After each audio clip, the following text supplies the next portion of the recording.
My friend once told me a story that still vividly lingers in my mind. She described an eerie experience of renting an apartment where she would uncontrollably fall into a deep sleep whenever she lay down. I will now share this story from her perspective.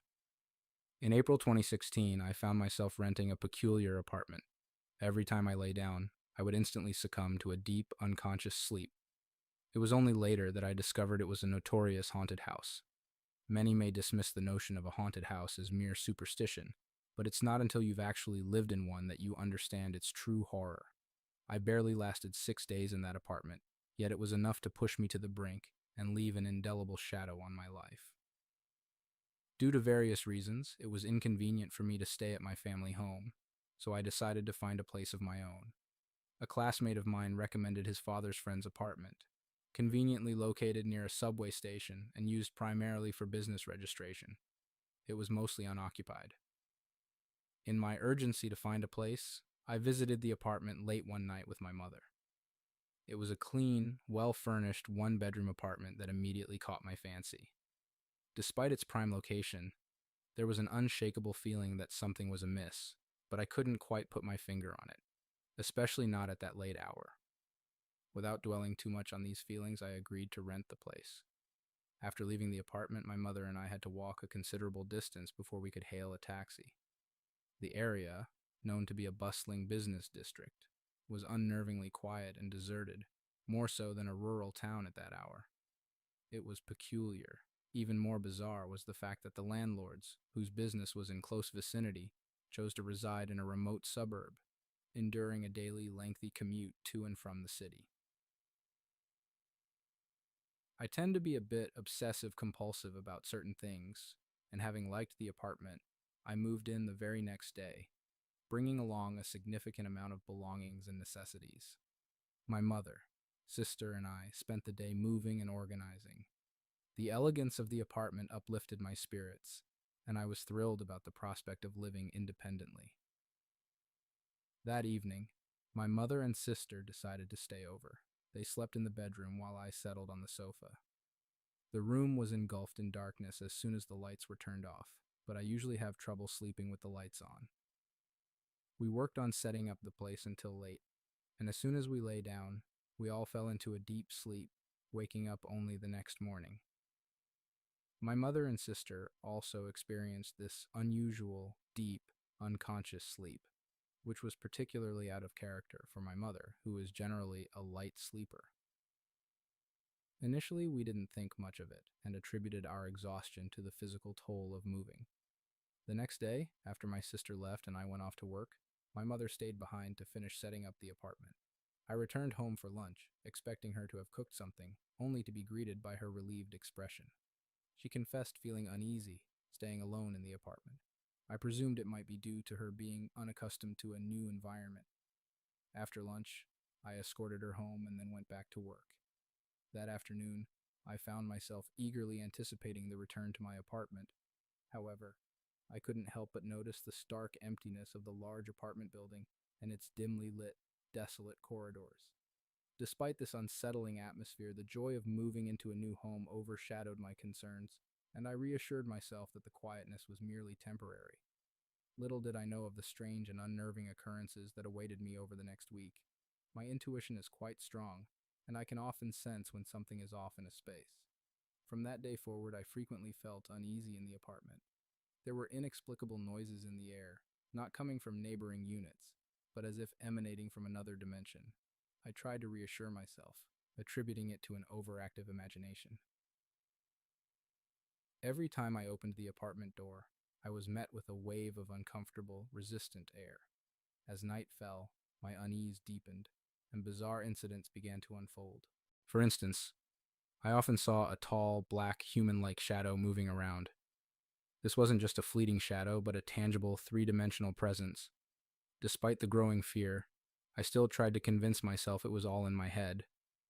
The appliances in the house also began to act up. The toilet stopped flushing. The range hood got clogged while I was merely boiling noodles, and the washing machine's drain began to back up. It seemed as if everything started to go awry since I moved into this apartment. One night, after watching TV until 1 a.m., I felt sleepy and decided to go to bed. I was certain that I had securely closed and locked the bedroom door. However, just a few seconds after I turned around to get into bed, I was startled to find that the bedroom door had silently opened. At that moment, I felt an overwhelming sense of fear. I couldn't comprehend why such a typical paranormal event was happening to me. Despite my inner turmoil, I had no choice but to silently endure it. The next day, I didn't mention this incident to my mother, fearing she would think I was being paranoid. I kept convincing myself it might have been just my imagination. After returning home from work, I went to take a shower. Suddenly, while showering, I heard voices coming from the bedroom. I quickly wrapped myself in a towel and cautiously entered the bedroom only to discover that my computer had turned on and was playing a video. I tried to reassure myself, thinking perhaps it was a glitch with the computer system. After turning off the computer, I returned to the bathroom to continue my shower. But then, the strange occurrence happened again. Voices came from the bedroom once more. At this point, I was beyond the ability to stay calm. With trepidation, I edged towards the bedroom door. To my horror, I found the computer that I had just shut down was turned on again. I stood there, frozen for several seconds, then feigned composure as I turned off the computer once more. By then, I had lost all desire to continue showering. Coincidentally, I had plans to go out for dinner that evening, so I hurriedly got ready and left the apartment. Despite my state of fear, I even managed to apply makeup and took a few selfies in the bathroom. Later, my mother saw these photos and urged me to delete them, saying there was something odd about me in those pictures, as if they captured someone else entirely. She remarked that there was an unexplainable element in my eyes that made her feel uncomfortable. That night, I stayed out until around 1:30 a.m. Upon returning home, I encountered another bizarre incident. The usually easy-to-open apartment door was inexplicably difficult to unlock. It took me over 10 minutes to finally open it, and as I did, I felt a strong force pushing against me from the inside. I barely managed to enter. This experience further deepened my depression and reluctance to communicate with my family. Additionally, the apartment had a peculiar effect. No matter how alert or frightened I was, the moment I lay on the bed, I would fall into a deep, uncontrollable sleep. That evening, after finishing work, I didn't head straight home. Instead, I aimlessly wandered the streets, overwhelmed with a sense of despair and thoughts of ending my life. In that state, I called the classmate who had introduced me to the apartment, expressing my fear and reluctance to return there. I tentatively mentioned that I felt something was wrong with the apartment, to the point of harboring suicidal thoughts. My friend attempted to comfort me with polite reassurances, suggesting I was overthinking and should return home without delay. After pondering his words, I wondered if I was indeed exaggerating my fears. That same night, out of the blue, an old acquaintance who practiced divination contacted me. Without much preamble, this person asked for a bare-faced selfie and a picture of the soles of my feet in socks. After sending the pictures, I didn't elaborate on my experiences. I was hesitant to share, fearing ridicule for my seemingly baseless fears. Throughout our conversation, I never mentioned my renting situation. However, shockingly, this friend bluntly stated that the apartment I was residing in used to be a graveyard, and accurately described some of the eerie occurrences I had experienced. Hearing this, I completely broke down, feeling an overwhelming urge to cry. I managed to call my mother, who quickly comforted me and instructed me to return home immediately, avoiding any commotion or noise. By that time, I was so terrified that I hastily fled the apartment. Even the slightest sound in the courtyard, like a falling leaf, would startle me into screaming. Upon reaching home, I burst into tears in my mother's arms. That night, lying in my family home, I couldn't close my eyes. In the morning, my mother revealed that after I had left for work, she had seen a black and a white shadow, both over 2 meters tall, moving from one side of the living room to the other. She initially thought she was seeing things and also heard strange noises in the room. But being a woman of her age, she was reluctant to believe in the paranormal and didn't share this with me at the time. However, the similar experiences both my mother and I had strongly suggested that we weren't just imagining things.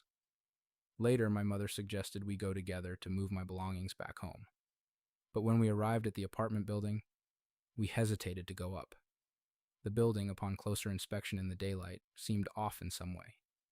It was curious how, despite its location in a bustling area, there were hardly any people around, and the building itself had an eerie, temple-like appearance. Then, the revelation came when my sister pointed out the lack of nearby residents and how the building seemed out of place even during the day. The climax of this ordeal occurred when the movers arrived. The driver, seemingly familiar with the area, asked us why we were living there. His question and the implications behind it stunned us. Upon my insistence, the driver revealed that the area used to be a graveyard. Moreover, a couple had previously died in the apartment complex, having committed suicide by hanging in the very same floor I had rented my apartment. Hearing this, my mother and I were instantly overcome with shock and horror, chills running down our spines. To this day, the mere thought of this experience still terrifies me, and I struggle to accept that I unknowingly lived in what seemed to be a haunted house.